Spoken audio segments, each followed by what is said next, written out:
2025년 9월 3일 포르투갈 리스본.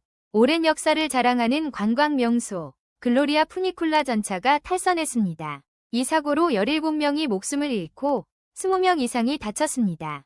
전 세계가 충격에 빠졌고 교통 안전과 노후 인프라 문제가 다시금 주목받게 되었습니다. 오늘은 이 참사의 전말과 그 의미를 차분히 살펴보겠습니다. 리스본의 언덕길을 오르내리는 노란 전차. 많은 사람들에게 리스본을 상징하는 아이콘이자 관광 명소였습니다. 글로리아 푸니쿨라는 1885년에 처음 개통되었습니다. 120년이 넘는 세월 동안 시민과 관광객에 발휘되어 왔습니다. 2002년에는 국가기념물로 지정되며 문화적 가치까지 인정받았습니다. 오래된 선로와 케이블, 특유의 경사로가 만드는 풍경은 여행자들의 카메라 속 단골 주제가 되었습니다. 사고는 2025년 9월 3일 저녁 6시경 발생했습니다. 당시 전차는 평소와 다름없이 언덕을 오르던 중이었습니다. 그러나 갑자기 차량이 심하게 흔들리더니 선로를 이탈해 인근 건물과 충돌했습니다. 순식간에 전차 내부는 아수라장이 되었습니다. 비명과 충격음, 유리 파편이 뒤섞이며 탑승자들은 큰 공포에 휩싸였습니다. 목격자들은 이렇게 증언했습니다. 차가 크게 흔들리더니 곧바로 벽으로 들이받았습니다. 긴급구조가 즉시 시작되었습니다. 소방, 경찰, 의료진을 포함한 60여 명의 구조 인력이 현장에 투입되었습니다. 22대의 장비가 동원되었고 부상자들은 급히 인근 병원으로 옮겨졌습니다. 안타깝게도 17명이 목숨을 잃었고 20명이 넘는 사람들이 부상을 입었습니다. 그 가운데 일부는 중상으로 여전히 위중한 상태였습니다. 사고의 원인은 아직 명확히 밝혀지지 않았습니다.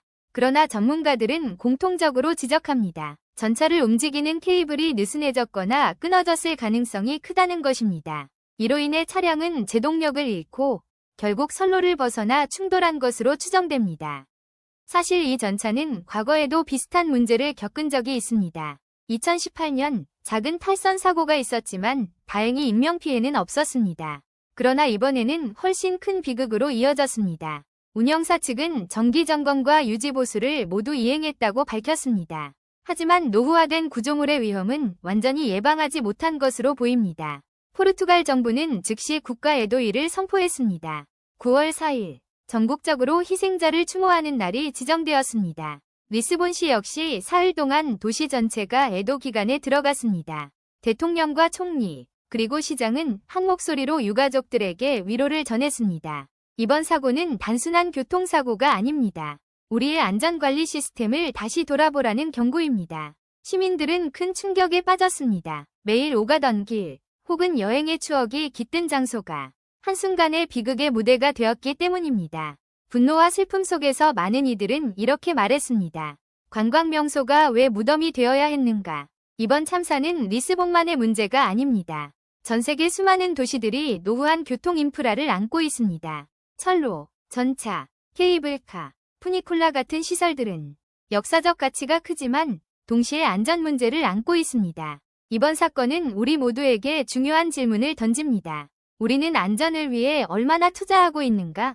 그리고 과거의 유산을 지키는 것과 시민의 생명을 보호하는 것, 어떻게 균형을 잡아야 하는가?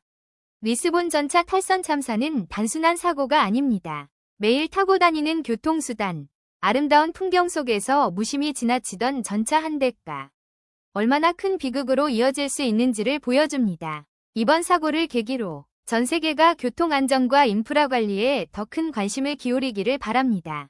그리고 희생자들의 넋이 평안히 잠들기를 기도합니다.